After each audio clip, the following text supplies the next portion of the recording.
Hi, everyone. Welcome to Grace to Grow with KO.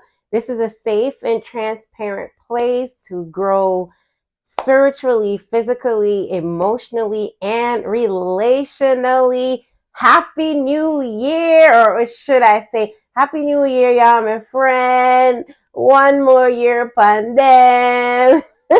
The Lord has graced us with another year. Today is the first day of 2025. I hope that you guys are well. It's 1:41 a.m. where I am right now. Kids are in bed. Hubby's up waiting for me. Look at that. I still got on my usher badge. I just came from church and I was the usher slash greeter today. Something that I enjoy. I love welcoming people. And so welcome to the new year. So excited about what this year has for us, right? Has in store for us. I just want to take the time just to thank everyone who has within the past 24 hours subscribed, watched my first video. Well, it's not my first video. I've been doing YouTube and streaming for a very long time in different capacities, but hadn't recorded on Grace to Grow for over 8 months. So thank you all. Most of you are Color Smith fans like myself. And I just shout out to Mr. Smith, as I call him, Dada, as some know him as. Really such a good soul, good spirit, definitely someone that God has sent out in the world to do his bidding. So shout out to him and thank you, Colors, for Mr. Color Smith, for the connections. We hope that this thing keeps going. And I'm so excited about your meet and greets. I had the pleasure of being at the one in Poughkeepsie, and I watched the one that happened actually 15 minutes away from me in Tarrytown. I'm in Austin, New York. So, and that was great. And I just love the love that you are receiving and the flowers. Come on, we got to give people flowers while they are alive, especially when they are doing great things for mankind. But either way, even if people don't get their flowers that deserve it, there's a greater reward from God as well, and that's unstoppable. I have to say, there's a certain energy that he carries, a certain type of people that he attracts, and I experienced it when I went to Poughkeepsie. The room, the vibe in the room, the love in the room, it was amazing, and I could see the same thing. I wasn't able to make it to Tarrytown, even though it was so close to me, but I saw the same energy and same love coming from the people. And so I just want to thank all of you for subscribing, taking the time to watch, coming on this journey. This is Grace to Grow. We're just here to grow. And do y'all mind if I call y'all growers? Is that okay? You want to be called growers, right? Grace to Grow, and you guys are the growers, and I'm a part of that growers community, right? Every day and every year we want to get better. I heard someone say a long time ago, and I kind of stored it in the back of my head, that failure is tuition. So whenever there's failures or obstacles in life, consider it like a down payment. You learn something from it. And in this year and in this season of my life, I want to learn. I talk too much sometimes. I need to stop talking and just learn and listen and grow and mature, and develop deeper relationships, stronger relationships, and allow God to live out loud through me even the more. So let's go on this journey to grow together. I been reflecting a lot today. In the beginning of the year, people reflect and they set their New Year's resolutions, right? Which oftentimes they get broken. I don't necessarily have a New Year's resolution this year. I have some goals, but I want to show myself grace, right? I don't want to make excuses for things that I was supposed to do that I don't do or don't accomplish, but I want to just be intentional about things, not take on too much, not try to achieve too much, just take things day by day, allow God to lead me, and just do what he desires for me to do and whatever he puts in my heart to do, right?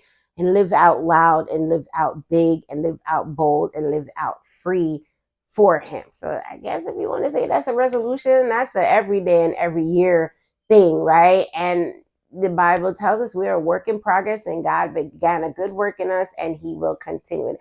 I'm sorry, y'all. I'm always going to talk about God on this channel. He's the center of everything that I do. I can get a little cray and a little fun. And, some people may say, oh, this blonde hair wearing red lipstick, wearing paint face, eyelash wearing girl talking about God. Yeah, and he loves us all. So back to what I was saying, because I'm easy to get off topic. Just doing a lot of reflection just over life and over the past 17 years that I've been walking with the Lord, right? And there's been lots of ups, lots of downs, good, bad, ugly, but all of it has helped to make me a better person. It's all for his glory. But I was just thinking about the fact that I don't have my parents. Both my parents passed away, and my mom 2013, my dad in 2021. And so I really miss them, and it's kind of hard doing life without them. But I've got some wonderful, beautiful people in my family and support, and my husband and my kids and my church family and friends and women, a good support system, women that are like very nurturing and caring. And so I appreciate that. But I've been thinking about my mom a lot. And I think it's because when I went to Color Smith meet and greet in Poughkeepsie, I got the pleasure of meeting Auntie Pauline. And, I was trying to hold it together, but she reminds me a lot of my mother. They look nothing alike. My mom was tall. My mom was my complexion. Auntie Pauline, has that mixed heritage there, right? And so not in how they look physically, but how they look inside. And so my mother was one of those warm, loving people that gave and sacrificed. And she's the true definition of a servant. If I've never seen somebody whose gift in life, who was appointed, their purpose in life was to serve others, it's my mom. And when I look at Auntie Pauline and all that she's doing to help people and how she helped colors to help others, and if you were there, just how warm and welcoming she was, like that constantly now putting me in mind of my mom, who was like my best friend. But I kind of blocked it out. I know I still have some grieving there to do. And let me tell you guys this: grief doesn't have an end date. Everybody's thing is different, right? Some people, it's right away. Some people go through the phases. Some people have delayed grief, like myself.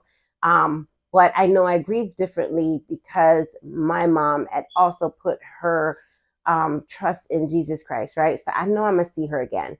But Auntie Pauline definitely reminded me of my mother.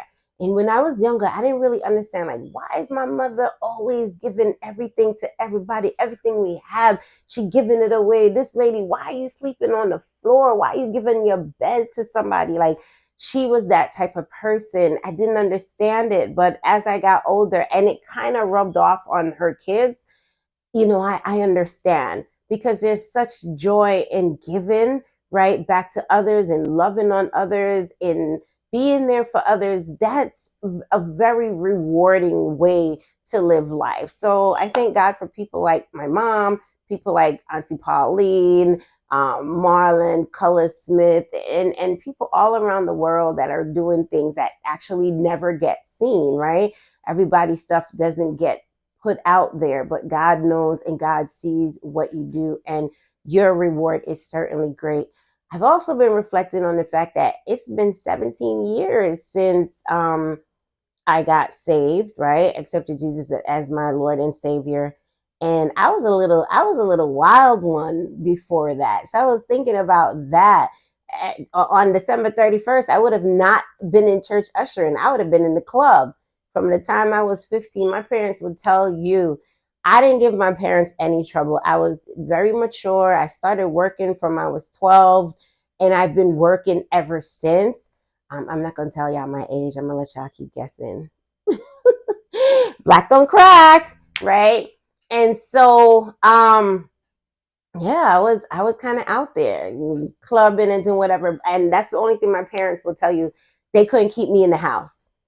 From Thursday to Sunday, I'm in the club while still working, while still going to school, right? And so, yeah, and I was a fiery little one too, But I thank God for where He brought me from, and I've just been reflecting on that. And I was reading Luke 19 today, and y'all know this story with Zacchaeus. He was short, and he had to climb the tree so he can get a look at Jesus. And then Jesus, he wasn't yelling or saying, "Hey, Jesus, look at me." But Jesus turns around. He's in the tree, or what? Or was he? Babe, was he yelling Jesus, or no? That was blind. That was the blind man, blind Bartimaeus, right? So Zacchaeus just climbed the tree. My husband is a scholar when it comes to the Bible. Zacchaeus climbed the tree to get a glimpse at Jesus. Again, I've read this story, listened to it, heard it preached millions of times, but today it hit me here. And Jesus knows he's there, and Jesus says, Zacchaeus, come down. Today I'm going to your house. And everybody was like saying, this is a sinner, because he was a tax collector, right? And by doing that, you're like a traitor to your nation. And he probably was dishonest and probably did some stealing of tax. He was like the IRS of his day. And the people there, they were shocked, like, what you mean, come down, you going to eat at his house? And they were looking at Jesus sideways, like, now you yourself got to be a sinner, because how are you? This is the worst possible sinner there is. How are you going to his house? Watch this. Zacchaeus didn't invite Jesus to his house. Jesus invited himself to Zacchaeus's house. And I believe he says, let me look at it. And I don't have my glasses on. So I hope I can pull it up, because I want to quote it the right way, because that thing like hit me in my chest, when I was reflecting, like, this was me. It says, let's see. Okay.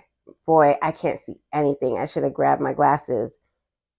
Okay, Jesus said, quick, come down. I must be a guest in your home today. Zacchaeus quickly climbed down and took Jesus to his house in great excitement and joy. But the people were displeased. He has gone to be the guest of a notorious sinner, they grumbled. Meanwhile, Zacchaeus stood before the Lord and said, I will give half my wealth to the poor. I will give them back. But this is the part Jesus responded, salvation has come to his home today, for this man has shown himself to be a true son of Abraham. For the Son of Man came to seek and save those who are lost. And so everybody else was looking at him sideways, like, why are you hanging out? Why are you going to hang out with him? Why are you're inviting yourself to his house? Don't you know what type of man he is?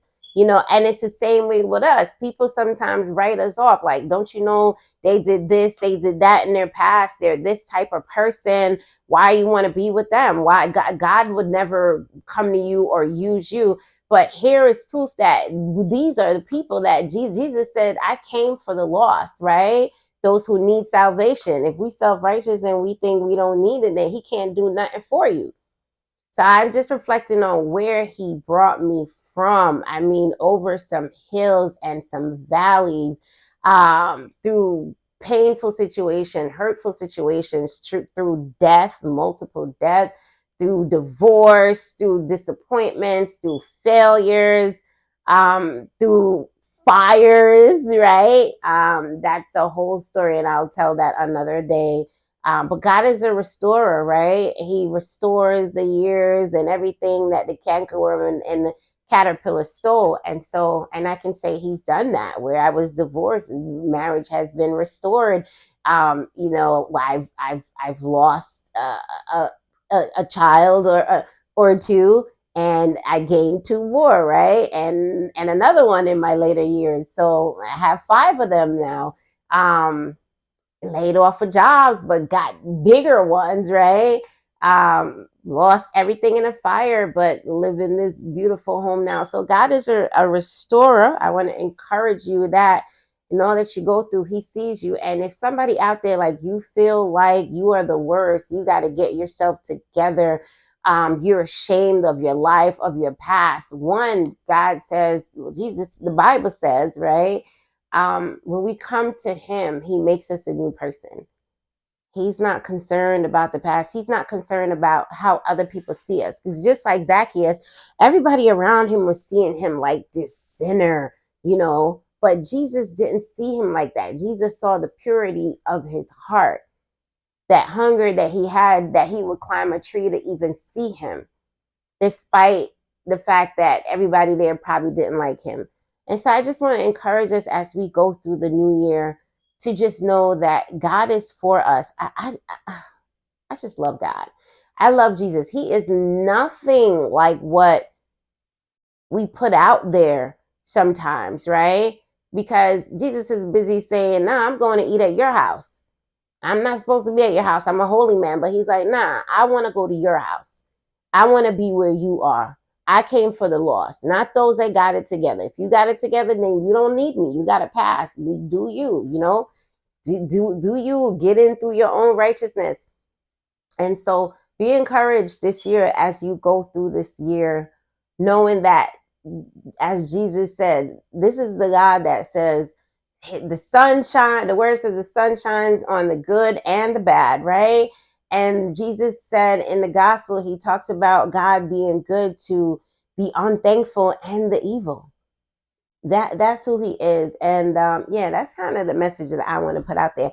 Every time I sit here, I don't come to talk about all of this, but again, He's the center of my life. And so I have to talk about that, right? In everything that I do. But just be encouraged. Know that you are loved, right? There's a lot of apprehensions about this year, and I can't promise you that this year is going to be glitter and gold. Life is going to happen. The nations are probably going to shake this year. But know that when you put your trust in Jesus, like, you're good, you're okay, you're planted by the rivers, and it is well with you, right? So just be reminded of His love. Just be encouraged and continue to be a vessel. Don't matter how people see you and what people think about you. It just matters what God thinks about you, and those that really know you and understand you, what they think. Get a good support system this year. I think it's very, very, very, very, very important. I am not going to stay on here too much longer. I will say this, in reflecting on my parents, I wasn't like sad. It was just reflecting, right?